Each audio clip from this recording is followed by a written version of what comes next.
ناظرین، کیا حال چال ہے؟ طبیعت ٹھیک ٹھاک؟ میں امید کرتا ہوں کہ آپ خیریت سے ہوں گے اور ٹھیک ٹھاک ہوں گے۔ ناظرین، خبر آپ کو دوں، خبر بڑی اہم ہے۔ وہ یہ ہے کہ حلیمہ خان کے، عمران خان کی بہن حلیمہ خان کے ناقابل ضمانت وارنٹ گرفتاری جاری ہو چکے ہیں، چوتھی بار جاری ہوئے ہیں۔ تفصیلات کی جاری بڑھتے ہیں کہ کیا ہوا اور کیا ہوگا۔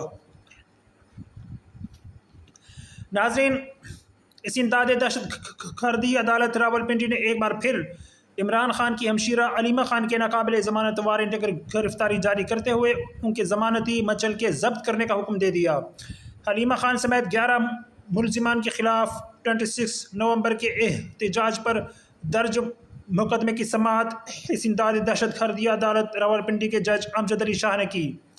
حلیمہ خان ناقابل ضمانت وارنٹ گرفتاری جاری ہونے کے باوجود عدالت پیش نہیں ہوئیں، جبکہ مقدمے میں نامزد دیگر 10 ملزمان عدالت پیش ہوئے۔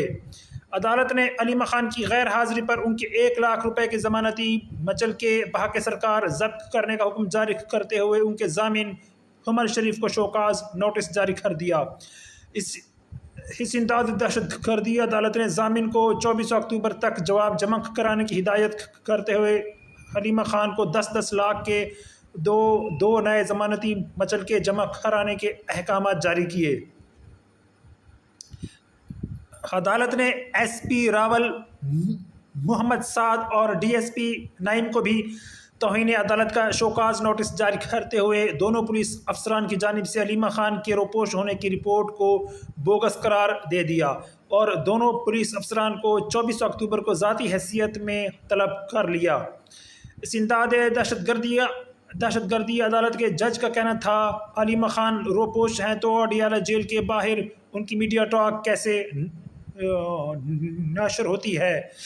عدالت نے مقدمے میں شامل 4 گاڑیوں کے 85 لاکھ روپے کے شورٹی بانڈز بھی ضبط کر لیے۔ گاڑیوں کے مالکان نے اے ٹی سی راولپنڈی سے سپرداری حاصل کر رکھی تھی۔ عدالت نے آئی جی کے پی ای اور آئی جی بلوچستان کو گاڑیاں ضبط کر کے عدالت پیش کرنے کا حکم بھی دیا۔ فاضل جج نے مقدمے کی مزید سماعت 24 اکتوبر تک ملتوی کر دی۔ ناظرین، یہ تھی بہت بڑی اپڈیٹ جو میں نے آپ کو دی۔ اب مزید ویڈیوز اور اپڈیٹس کو دیکھنے کے لیے میرا چینل لائک، شیئر، سبسکرائب ضرور کریں۔ مجھے دعا میں یاد رکھیں۔ اللہ حافظ۔